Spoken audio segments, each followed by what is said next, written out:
Perlas del libro de Lucas. Dentro de la sociedad tenemos dos tipos de personas: los que buscan conducirse de forma políticamente correctos y dejan de lado la verdad, dejan de lado la justicia, y el otro grupo, personas que procuran poner en práctica la justicia, respetar la verdad. Tenemos dos ejemplos en el capítulo 23 de Lucas: Pilato por un lado y José de Arimatea por otro lado. Gracias te damos, Dios, porque nos permites en este día ingresar al estudio de las perlas del capítulo 23 de Lucas. Oh Señor, dirígenos de tal forma que podamos entender, Señor, el por qué tú tuviste que soportar toda la injusticia, tú tuviste que pasar todo lo que pasaste, y podamos nosotros entender cuán grande es el amor que nos tienes. En el nombre de Jesús te lo pedimos. Amén. Buen día, hermanos y hermanas de esperanza. Estamos ingresando a este capítulo 23. Jesús es llevado ante Pilato. Jesús es juzgado de la forma más injusta que puede juzgarse a una persona. Es condenado a muerte y es sepultado. ¿Qué perlas encontramos nosotros en este capítulo? En los versículos 1 hasta el 5 tenemos una perla: la actitud de Pilato. Una persona que tiene autoridad para juzgar, para aplicar la justicia, pero se movió en base a miedos, en base a conveniencias. Una persona que le rehuía ejercer autoridad. Una persona que rehuye a hacerse cargo. ¿Y hacerse cargo de qué? De la responsabilidad que tenía. Levantándose entonces toda la muchedumbre de ellos, llevaron a Jesús donde Pilato. ¿Quién era Pilato? Era el gobernador. Era el representante del César romano allí en Jerusalén. Y comenzaron a acusarle. Miren las acusaciones de estos líderes religiosos. Y aquí encontramos otra perla. Cuando tú te empeñas en conseguir algo al margen de la voluntad de Dios, te vas a ir hundiendo cada vez más y más. Y no va a importar que cometas las peores atrocidades, porque vas a encontrar justificación. Jesús mismo dijo: muchos los van a matar creyendo servir a Dios. Y estos hombres creían que estaban sirviendo a Dios al acusar a Jesús con mentiras. ¿Qué dicen? A este hemos hallado que pervierte a la nación. ¿Qué es pervertir a la nación? Es sublevarlo, es buscar la anarquía, es buscar una revuelta. Jesús no buscó eso. Jesús buscó siempre la justicia. Jesús buscó siempre que al César le den lo que es del César y a Dios le den lo que es de Dios. Una primera mentira, que prohíbe dar tributo a César. En ningún momento Jesús prohibió dar el tributo. Fue claro: den al César lo que es del César. No prohibió en ningún momento.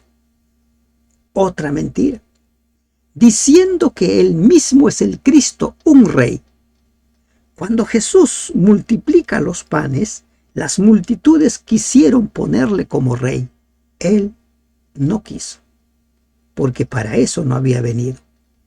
Mentiras tras mentiras. Lamentablemente, cuando tus argumentos son mentiras, todo lo demás serán mentiras, una cadena de mentiras.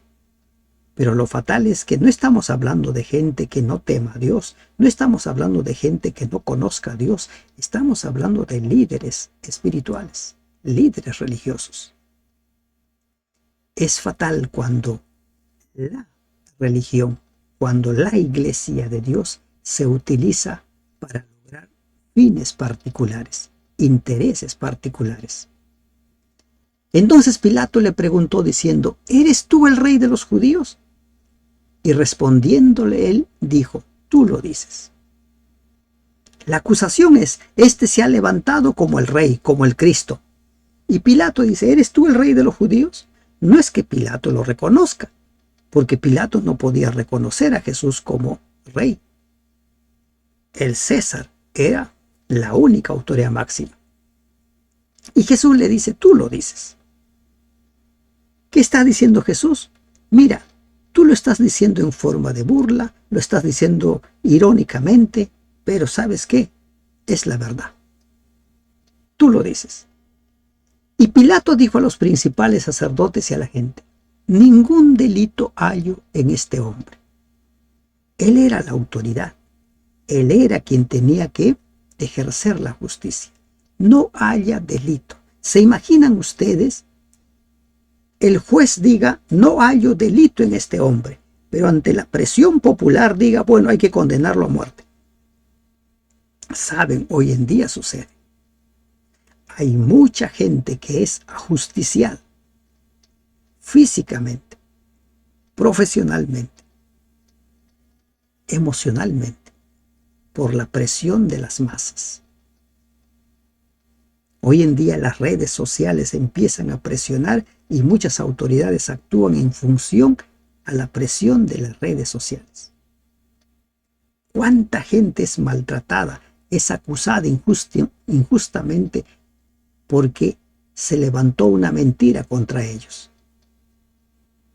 Por ejemplo, esto de supuestamente hay que quitar de lado la discriminación. A nombre de eliminar la discriminación, se está lastimando, se está tocando muchas honras. Hoy en día nadie puede decir nada al respecto. Es un tema fuerte. Nosotros no debiéramos hacer acepción de personas, como dice la Biblia. Dios no hace acepción de personas, pero una cosa es no hacer acepción de personas y una cosa es ajusticiar a una persona que hizo algo y a nombre de no discriminar, destrozar a la persona. ¿Se dan cuenta? Entonces, ¿qué dice? Ningún delito hallo en este hombre. No hallaba delito, pero no lo suelta. Y ellos seguían porfiando y decían, alborota al pueblo, enseña por toda Judea, comenzando desde Galilea hasta aquí. Ah, Galilea. Cuando dice Galilea, Pilato piensa, este no es de mi jurisdicción, el problema se lo paso a otro. Hay mucha gente que no le gusta asumir responsabilidades. No solucionan los problemas, sino que pasan el problema para que otro lo solucione. Y esto es lo que hace Pilato. Entonces Pilato manda a Jesús ante Herodes. Herodes estaba allí en Jerusalén. Pilato aprovecha esta oportunidad y se lo envía donde Herodes. ¿Por qué? Si es Galileo, que vaya donde Herodes, que Herodes lo juzgue. El supuesto delito, ¿dónde había sido cometido? En Jerusalén, ¿no? Pero los acusadores dicen, bien, este viene desde Galilea y aquí se ha proclamado rey. Rehúye su responsabilidad y se lo envía a Herodes. ¿Qué hace Herodes? Dice, Herodes viendo a Jesús se alegró mucho. No se alegró porque tenía frente a sí al Mesías, al Salvador. Este se alegró porque tenía mucha curiosidad. Quería un espectáculo de parte de Jesús, porque hacía tiempo que deseaba verle. ¿Recuerdan cuando Jesús empieza su ministerio? Él empieza a decir, ¿será que Juan el Bautista se ha levantado? Pero después se corrobora, no, Juan estaba muerto. No era Juan, era Jesús. Y él quería ver a Jesús, porque había oído muchas cosas acerca de él. ¿Qué cosa le interesaba a Herodes? El espectáculo, el show. Quería ver milagros y esperaba verle hacer alguna señal. Quiero una demostración, haz una manifestación de tu poder. Jesús no había venido para complacer a personas como Herodes. Jesús había venido a buscar y salvar. Si Jesús hacía milagros, lo hacía porque alguien necesitaba de ese milagro. Y le hacía muchas preguntas, pero él nada le respondió. Hay un comentario en el Deseado de todas las gentes que dice que Jesús ignoró completamente a este hombre que había condenado injustamente a la muerte a Juan el Bautista. Y ustedes recordarán, prácticamente es una apuesta el que hace él con la hija de Herodías. Baila para mí, luego está complacido, ¿no? Y le dice, ¿qué cosa quieres? Y a este hombre Jesús no le respondió nada, lo ignoró completamente. Este que se alegró por ver a Jesús, por tener delante de él al Mesías, él no veía en Jesús al Mesías, él veía en Jesús a un hacedor de milagros, a un hacedor de espectáculo. Como hoy en día sucede con mucha gente. Cuando se anuncian grandes eventos de curaciones, la gente va en masa, quiere espectáculo. Pero cuando se pide a la gente que entregue su vida al Señor, que lo acepte como su Salvador, no, eso no. Y estaban los principales sacerdotes y los escribas acusándole con gran vehemencia. Herodes haciendo preguntas, los líderes religiosos acusando a Jesús. Jesús en silencio, como cordero fue llevado al matadero. No dijo nada, no abrió su boca. Entonces, ¿qué hace Herodes como una especie de venganza? Lo menospreció, lo escarneció, lo vistió de ropa espléndida, dice que lo puso una capa de rey. Si eres rey, pues toma tu capa. Y volvió a enviarle a Pilato. Este no me sirve. Lleven el problema a Pilato, devuélvanselo a Pilato. Pilato pensó que ya se había librado de la responsabilidad de ejercer justicia, pero ahora vuelve a él Jesús. Herodes pudo haber reconocido allí al Mesías, al Cristo. Suficientes evidencias de su divinidad dio Jesús, pero simplemente no quiso. Él solamente veía en Jesús un hacedor de milagros. Como mucha gente ve en Jesús un solucionador de problemas, un solucionador de las necesidades, uno que me va a dar dinero, uno que va a curar mis males, pero no ven a un Salvador. Y se hicieron amigos Pilato y Herodes aquel día, porque estaban enemistados entre sí. Se hicieron amigos, arreglaron sus diferencias. No se dice por qué había esa fricción, pero Jesús sirvió para que ellos se volvieran a acercar. Una amistad que no tiene mucho provecho.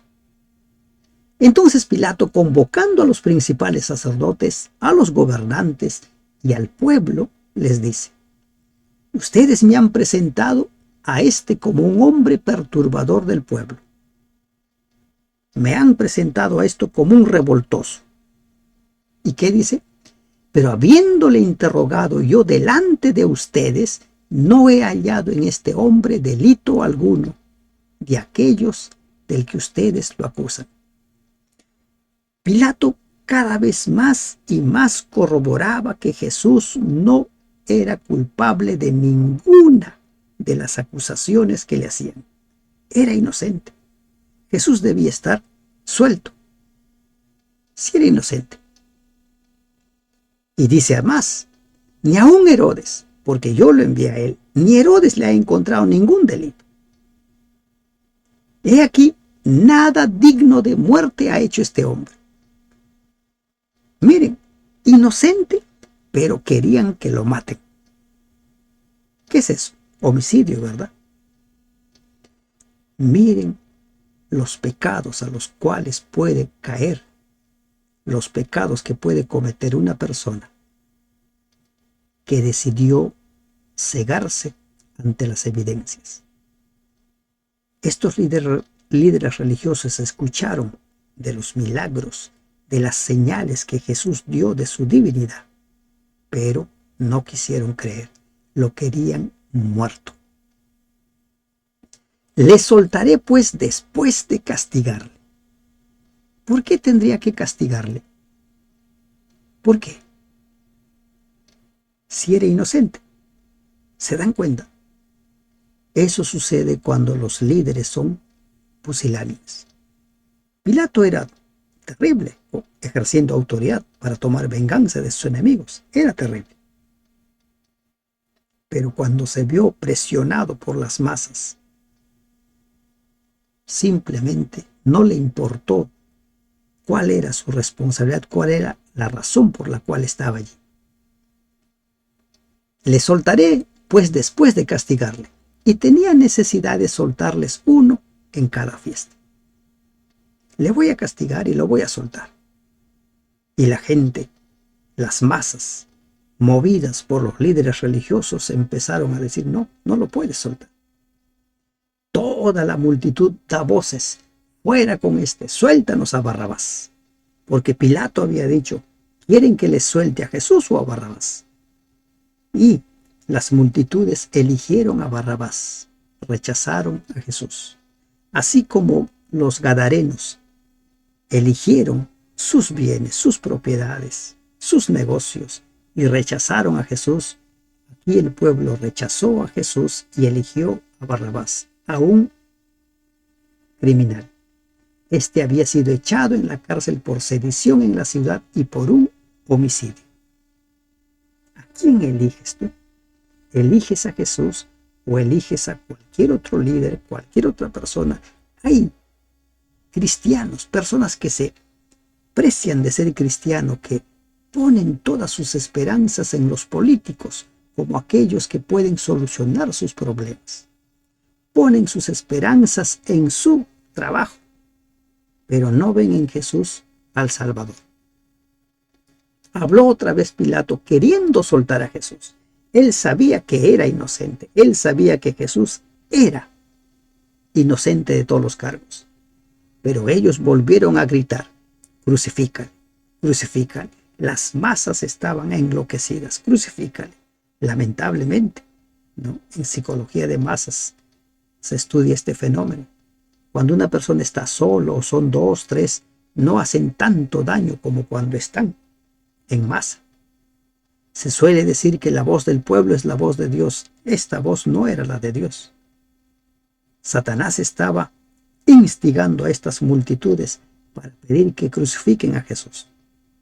Se pensaba que iban a derrotar a Jesús. Satanás pensaba que matando a Jesús iba a derrotarlo. Pero Jesús, como ya lo dijo, él iba simplemente en cumplimiento de todo lo que estaba escrito, porque él había venido para morir. Y él dijo, el Hijo del Hombre va según lo que está escrito, pero ¡ay de aquel por quien viene la traición, por quien viene toda esta injusticia! Y Pilato le dice por tercera vez, ¿qué mal ha hecho este hombre? No encuentro ningún delito en él, mucho menos ni delito alguno que lo condene a muerte. Le voy a castigar y lo voy a soltar. Y ellos seguían gritando a grandes voces, pidiendo que sea crucificado. Y las voces de ellos y los principales sacerdotes prevalecieron. Hoy en día la gente no se reúne en plazas. Hoy en día usan las redes sociales para presionar. ¿Cuántos fallos de los jueces han cambiado por las presiones de las redes sociales o de los medios de comunicación? No les importa la verdad, así como sucedió con Pilato. No le importó. Entonces Pilato sentenció que se haga como piden. ¿Quieren que muera? Pues que muera. La ley del más fuerte, la ley del que grita más. Eso sucede cuando las personas pierden todo, ¿no? Todo de dignidad, todo de responsabilidad. Cuando quieren comportarse de una forma, como dicen, políticamente correctos. Hay que alegrar a las masas, hay que alegrar a los electores. No importa la verdad, no importa el bien, lo que importa es tener contento a las masas. Y es lamentable cuando eso sucede también en nuestra iglesia.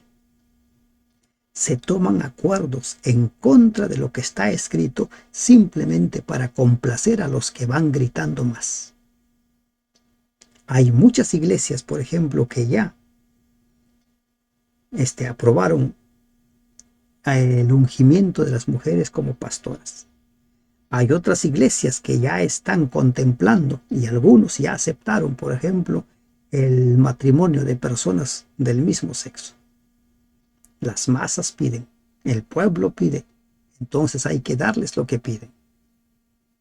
Le soltó a Barrabás, al que había sido condenado por sedición y homicidio, y entregó a Jesús a la voluntad de ellos, entregó a la muerte al inocente. Jesús iba camino a morir, porque así estaba escrito. Pero ven ustedes cómo funciona la sociedad. La verdad no les importa.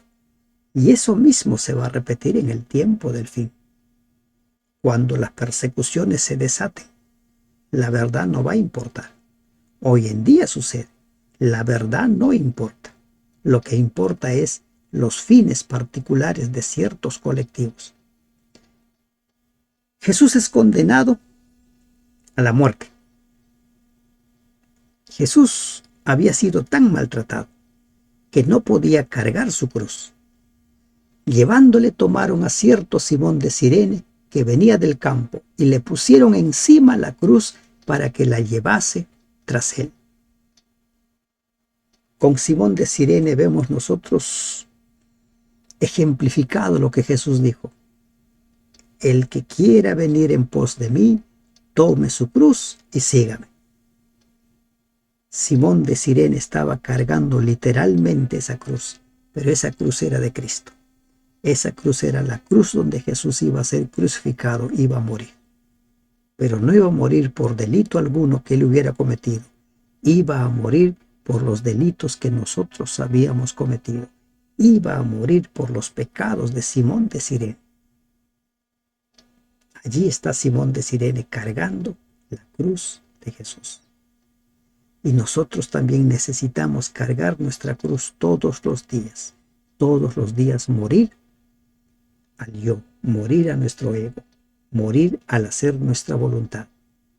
Y le seguía una gran multitud, y las mujeres iban tras él, lloraban y hacían lamentación por él. Y Jesús le dice a las mujeres: hijas de Jerusalén, no lloren por mí. Jesús estaba siendo llevado para ser crucificado, y Jesús dice: no lloren por mí, no se sientan mal por mí. Jesús había dicho que ese era el camino que debía seguir para salvarnos. Si no lloren por ustedes mismas y por sus hijos, no lloren por mí. Cuando Jesús lloró allí en la tumba de Lázaro, no lloró por él, lloró por aquellas personas que no entendían la verdad, lloró por las personas que no querían abrir su corazón, por las personas que se habían vuelto ciegos espirituales por voluntad propia. Porque vendrán días en que dirán: bienaventuradas las estériles y los vientres que no concibieron y los pechos que no criaron. Vendrán días. Aún hay camino a ser crucificado. Jesús da otro mensaje.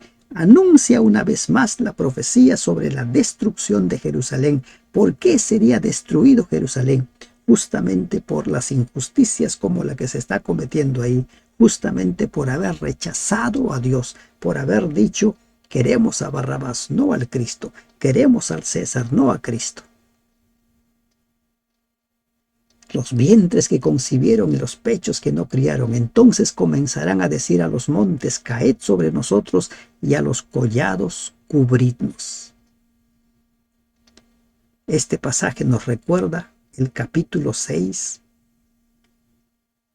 de Apocalipsis, que nos habla acerca de la segunda venida de Cristo. Y cuando Cristo viene, ¿qué sucede?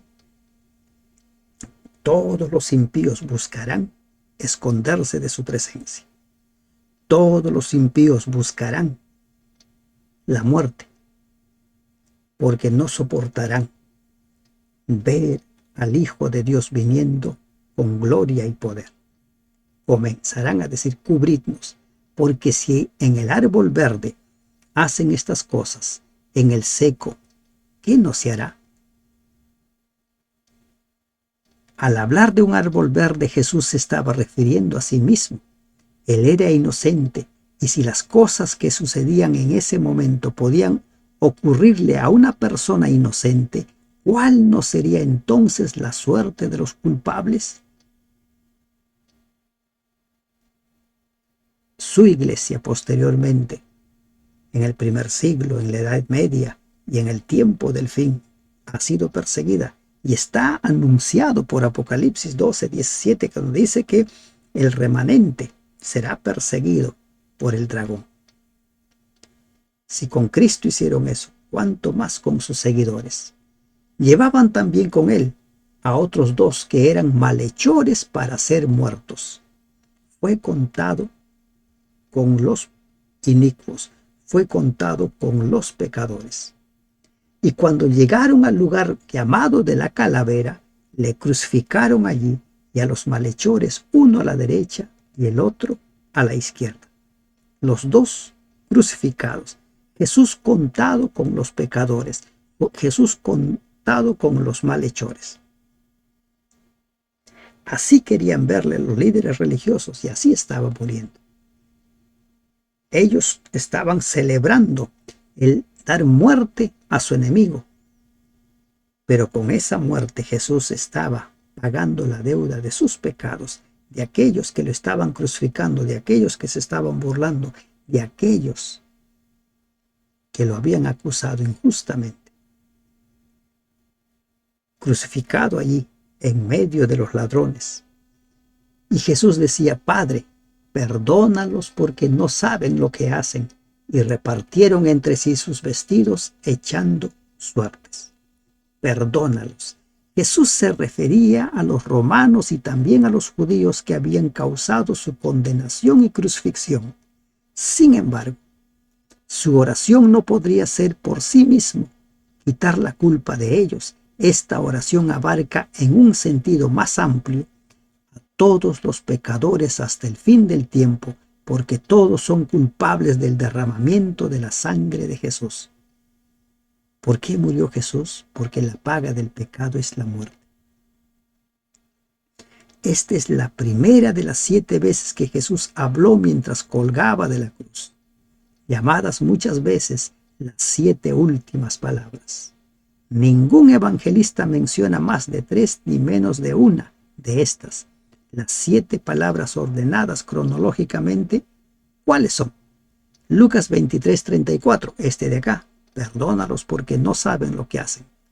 Lucas 23:43, que vamos a ver más adelante: de cierto les digo que hoy estarás conmigo en el paraíso. Al ladrón. Luego, Juan 19:26-27, mujer, he allí tu hijo, la tercera palabra. La cuarta: Dios mío, ¿por qué me has desamparado? Mateo 27:46. La quinta: tengo sed. Juan 19:28. Sexto: consumado es. Juan 19:30. Y la séptima: Padre, en tus manos encomiendo mi espíritu. Lucas 23:46. Las 7 palabras. En la Iglesia Católica, para Semana Santa, hacen un sermón de las 7 palabras. Y el pueblo estaba mirando. Y aún los gobernantes se burlaban de él, diciendo: a otros salvó, sálvese a sí mismo. Si este es el Cristo, el escogido de Dios, que se salve. ¿Saben? Él estaba muriendo allí, no porque fuera culpable. Pilato reconoció que él era inocente. Estaba muriendo ahí por el pecado de aquel que se estaba burlando y por nuestros pecados. estaba muriendo para salvar. Estaba muriendo para salvar a cada uno de los que se estaban burlando de él. Los soldados también le escarnecían acercándose y presentándole vinagre. Todos estaban burlándose del Cristo. Cristo sabía que esto iba a suceder. Y allí estaba. Y diciendo, si tú eres el rey de los judíos, sálvate a ti mismo. Si tú eres, ¿no? Las burlas. Padre, perdónalos porque no saben lo que hacen. Estos no entendían.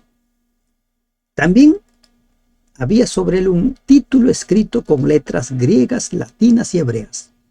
Este es el rey de los judíos. Esto lo mandó poner Pilato para burlarse de los judíos que no querían aceptar a Jesús como su rey, porque ellos habían decidido rechazarle.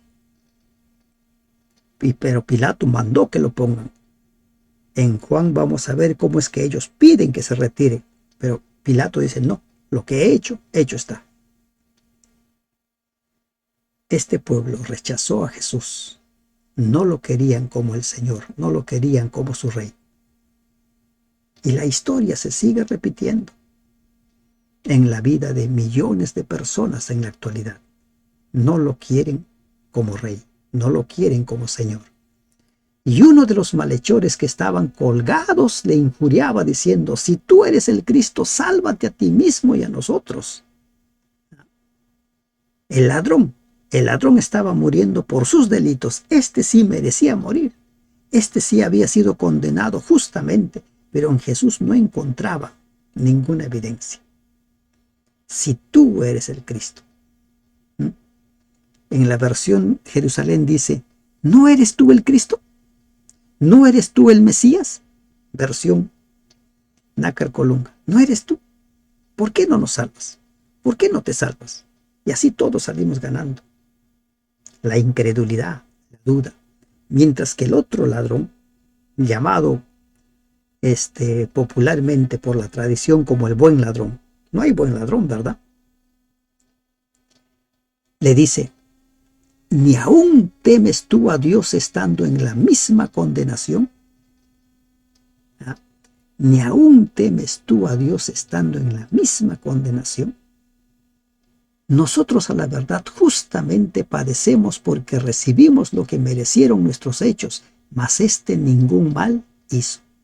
Aún ese ladrón sabía que Jesús no había cometido ningún delito, ningún pecado. El ladrón allí en la cruz está muriendo y le dice al otro, nosotros morimos por nuestros pecados, por nuestros delitos, pero él no ha cometido ningún pecado. Después de haber visto y oído gran parte de lo que había ocurrido en las últimas horas, el ladrón que hablaba estaba plenamente convencido de que Jesús era todo lo que afirmaba ser, y lo mismo sucedía con el centurión que supervisaba la ejecución. Y dijo a Jesús, acuérdate de mí cuando vengas en tu reino. Mire lo que le dice, acuérdate de mí cuando vengas en tu reino. El ladrón arrepentido aceptó a Jesús como Mesías y Salvador, como el que habría de reinar sobre el trono de David y establecer todas las cosas. Cuando vengas en tu reino, este ladrón conocía la doctrina. Él va a venir, acuérdate cuando vengas. Pero en el versículo 43 encontramos un caso de traducción. Miren lo que dice. Entonces Jesús le dijo, de cierto te digo que hoy estarás conmigo en el paraíso. El ladrón le dice, cuando vengas en tu reino.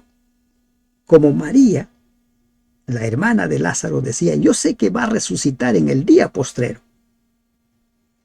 O sea, la gente tenía claro el concepto de que la redención se va a producir cuando Cristo venga, pero aquí, malintencionadamente, lo han traducido así y casi todas las versiones, a excepción de la versión de los testigos de Jehová, dice: de cierto te digo hoy, ponen ellos, estarás conmigo en el paraíso. Y la forma correcta sería eso, porque Jesús ese día no fue al paraíso. El video que acompañamos cada día con este video principal, el video que toca un tema puntual, allí estamos tocando el tema de hoy estarás conmigo en el paraíso. Y estoy acompañando con textos para explicar por qué es que no debe decir de cierto te digo hoy estarás conmigo en el paraíso, como dando a entender que ese día Jesús se fue al cielo, ese día el ladrón se fue al cielo, como es la creencia popular. El ladrón dice: acuérdate de mí cuando vengas en tu reino. María le dice a Jesús: yo sé que mi hermano va a resucitar en el día postrero. Ellos tenían claro. Jesús mismo, en Juan 14, cuando habla de su segunda venida, ¿qué dice en el versículo 2-3? Yo voy a venir para llevarlos conmigo, para que ustedes estén donde yo estoy. Cuando Jesús se presenta a María Magdalena y María Magdalena quiere abrazarle, le dice: no lo hagas. Eso está en Juan. No lo hagas porque aún no he subido a mi Padre. ¿De acuerdo? Entonces, lo correcto sería: de cierto te digo que hoy, de cierto te digo hoy, estarás conmigo en el paraíso. Una promesa para el futuro, pero aquí lo presentan como si fuera presente. Cuando era como la hora sexta, hubo tinieblas sobre toda la tierra hasta la hora novena. 3 horas de tinieblas. 3 horas de la agonía de Jesús. Y el sol se oscureció y el velo del templo se rasgó por la mitad. Ese velo que se rasgó estaba anunciando el fin del sistema de sacrificios. Ese velo que se rasgó estaba hablando que ahora la puerta al lugar santísimo estaba abierto, como lo menciona el apóstol en el libro de Hebreos. Ese velo que se rasgó dejaba en claro que ya no había necesidad de seguir sacrificando más corderos, porque el Cordero de Dios estaba siendo sacrificado. Entonces Jesús, clamando a gran voz, dijo: Padre, en tus manos encomiendo mi espíritu. Y habiendo dicho esto, expiró. Jesús murió con las palabras del Salmo 31:5. Esta actitud lleva a una sublime culminación, el espíritu de humildad, sumisión a la voluntad del Padre, ejemplificado a través de toda la vida terrenal de Jesús. Este mismo espíritu abnegado fue el que impulsó a Jesús a pronunciar en el huerto de Getsemaní estas palabras: no sea como yo quiero, sino como tú. Mateo 26:39. Y con referencia a la perfecta sumisión de Cristo al Padre, pueden ver Lucas 2:49. Dichosa la persona que vive y muere en las manos de Dios. Todo lo que tenemos está seguro si lo colocamos en sus manos. Encomienda siempre tu vida al Señor. Siempre pon tu vida siempre en las manos del Señor. Siempre vive para Él. Cuando el centurión vio lo que había acontecido, dio gloria a Dios diciendo: verdaderamente este hombre era justo. Jesús murió, pagó nuestra deuda. Pero Él tendría que resucitar para aplicar esa sangre. Y el centurión, al ver toda esta manifestación de cosas realmente milagrosas, de cosas realmente sobrenaturales, solo llega a una conclusión: este no es cualquier ladrón, este no es cualquier hombre condenado a muerte, este es el Hijo de Dios. Este hombre era justo. Y toda la multitud de los que estaban presentes en ese espectáculo, dice Lucas, viendo lo que había acontecido, se volvían golpeándose el pecho. Mucha gente empezó a cambiar su forma de ver las cosas. Muchos de los que clamaron allí, crucifícale, crucifícale, al ver tantas evidencias de que este no era un hombre más, un ladrón más, empezaron a sentirse culpables. Pero todos sus conocidos y las mujeres que le habían seguido desde Galilea estaban lejos mirando estas cosas. Sus conocidos, las mujeres, no se acercaban. Allí estaba muriendo el Señor. Ahora surge en escena un hombre, José de Arimatea, un hombre políticamente incorrecto, porque al hacer esto iba a perder el favor de muchos amigos, de muchos conocidos, y posiblemente se cumplía la amenaza de los sacerdotes, de los líderes religiosos, de expulsar. No se dice qué pasó con él. José de Arimatea, el cual era miembro del concilio, varón bueno y justo. Cuando uno es bueno y justo, deja de lado aquello de ser políticamente correctos.